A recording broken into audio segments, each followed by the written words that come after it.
أعوذ بالله من الشيطان الرجيم. بسم الله الرحمن الرحيم.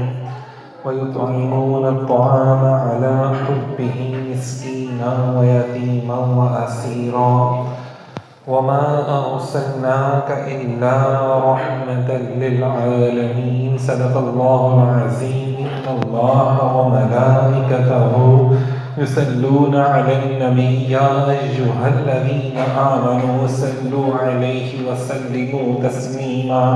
محبت سے پڑھیے گا الصلاۃ والسلام علیک یا سیدی یا رسول اللہ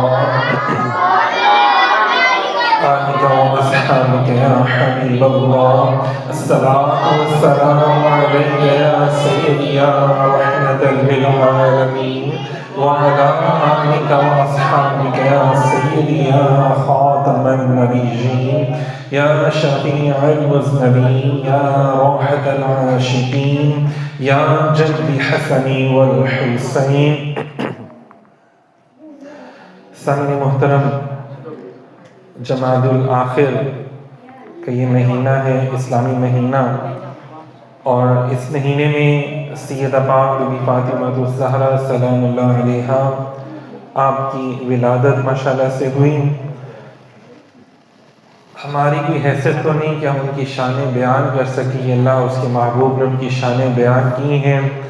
بس ان کی غلام ہونے کی حیثیت سے چند سمجھ لیں کہ ایک تبرکن جو ہے ماشاءاللہ سے ہم ان کا لنگر تھوڑا سا سمجھ لیں کہ بیان کریں گے انشاءاللہ تعالیٰ، کہ امید ہے کہ اللہ تعالیٰ ان کا صدقہ ہم سب کو ابھی بھی عطا کر رہے ہیں اور انہیں کا صدقہ ہم لوگ کھا رہے ہیں، اور روحانی لنگر جو ہے وہ اللہ تعالیٰ ہمیں عطا فرمائیں انشاءاللہ تعالیٰ. سامعین محترم، سیدہ پاک بی بی فاطمہ الزہرا سلام اللہ علیہا آپ کے چند القاب ہیں جو اکثر ہم لوگ کتابوں میں پڑھتے ہیں. تھوڑا سا ان کا مطلب ہمارے ماشاءاللہ سے جو ساتھی محبت کرنے والے ہیں اللہ سے، اللہ کے پیارے محبوب نبی پاک صلی اللہ علیہ وسلم سے اور حضور کی آل پاک سے محبت کرنے والے ہیں، ان کے والے سے بھی جو اپنے بچوں کے نام رکھتے ہیں تو اکثر مطلب پوچھا کرتے ہیں، تو ان سے یہ عرض کی جاتی ہے کہ یار نام رکھنے ہیں تو سیدہ پاک کی نسبت سے بیٹیوں کا اگر نام رکھیں تو بڑا مبارک رہے گا. زہرا، سیدہ زہرا ایک لفظ استعمال کیا جاتا ہے، یعنی تازہ پھول کی طرح پاکیزہ اور حسین و جمیل. اور یہ لقب جو ہے وہ آپ کو اس لیے عطا کیا گیا، آپ کے سامنے ہی ہے کہ تازہ پھول کی طرح مطلب پاکیزہ. قرآن پاک میں نا لیذھب عنکم الرجس اہل البیت، اللہ تعالیٰ فرماتے ہیں کہ میں نے ہر طرح کا رجس، ہر طرح کی ناپاکی محبوب آپ کی آل سے دور کر دی. میں نے ہر طرح کی رجس سے، ناپاکی سے، ناپاکی جسمانی بھی ہوتی ہے، ظاہری طور پر بھی ہوتی ہے اور باطنی طور پر بھی ناپاکی ہوتی ہے نا. ناپاکی جس سے انسان ناپاک ہو جائے اور جس سے ہمارے خیالات ناپاک ہو جائیں، ہماری روح ناپاک ہو جائے، تو ہمیں ہر طرح کی رجس سے میں نے ان کو پاک کر دیا. تو یہ پاک لوگ ہیں، بلکہ حضور آقا علیہ الصلوۃ والسلام کا صدقہ اللہ نے ان کو یہ رتبہ عطا فرمایا کہ جو ان کے نام لیتا ہے نا اس کے خیالات بھی پاک ہو جاتے ہیں، اس کی روحیں بھی پاک ہو جاتی ہیں. تو یہ پاک خود بھی پاک ہیں اور یہ پاک کرنے والے بھی ہیں. پنج تن پاک جن کو کہتے ہیں. ویسے تو حضور علیہ السلام کے اہل بیت میں جتنی ہستیاں ہیں وہ حضور کی نسبت سے سبھی اعلیٰ و عرفہ ہیں، سبھی اعلیٰ و عرفہ ہیں. ویسے تو اگر اس حوالے سے دلائل دیکھے جائیں تو بے شمار ہیں، لیکن چونکہ آج ہمارا موضوع جو ہے وہ سیدہ پاک کی شان کے والے سے، تو ہم انشاءاللہ تعالیٰ ہم اسی ٹاپک کے اندر کوشش کرتے رہیں. پھر ایک لفظ استعمال ہوتا ہے لقب بتول.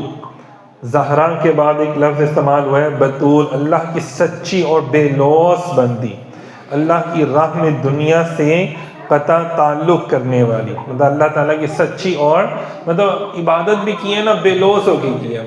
حضرت امام حسن رضی اللہ تعالیٰ عنہ فرماتے ہیں کہ میں نے اپنی ماں سیدہ پاک کو دیکھا کہ آپ نے رات ساری عبادت کی، دعائیں مانگ رہی ہیں.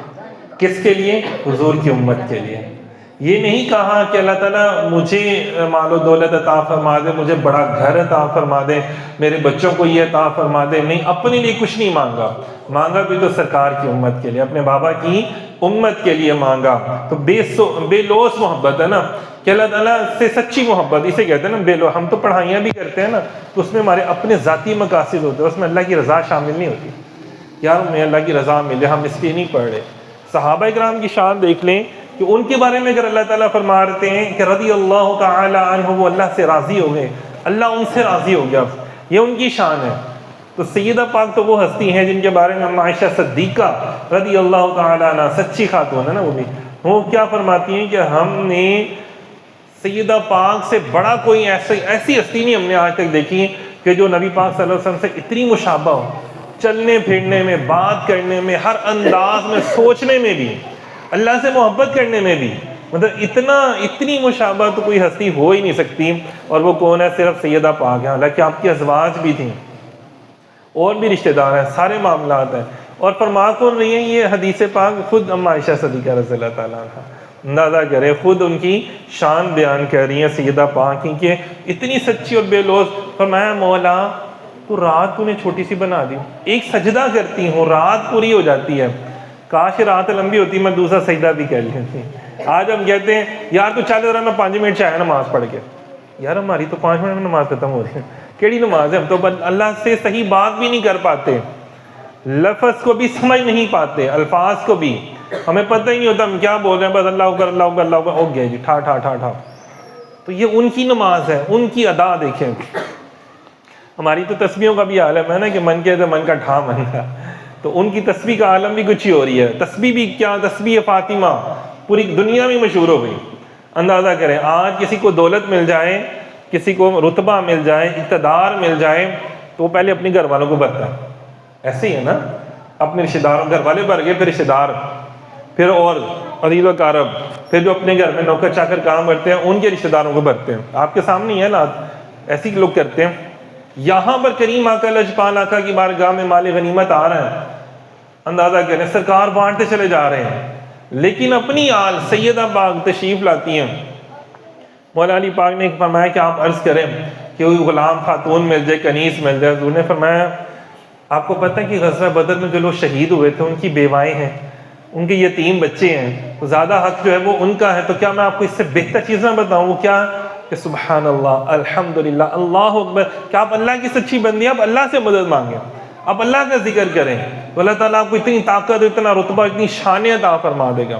مولا علی پاک فرماتے ہیں کہ جب سے وہ تسبیح پڑھنی شروع کی، جسم سے ساری بیماریاں ہی دور ہوتی چلی گئیں، اور طاقت جو ہے وہ جسم میں، توانائی جو ہے وہ بھر گئی. اور یہی حال سیدہ پاک بی بی فاطمہ الزہرا سلام اللہ علیہا کا تھا بھی. تو اندازہ کریں کہ بطول ایسی ہیں اللہ کی سچی اور بے لوث بندی، اور اللہ کی راہ میں دنیا سے، مطلب دنیا کیا کہ کس کو کہا گیا قرآن پاک میں،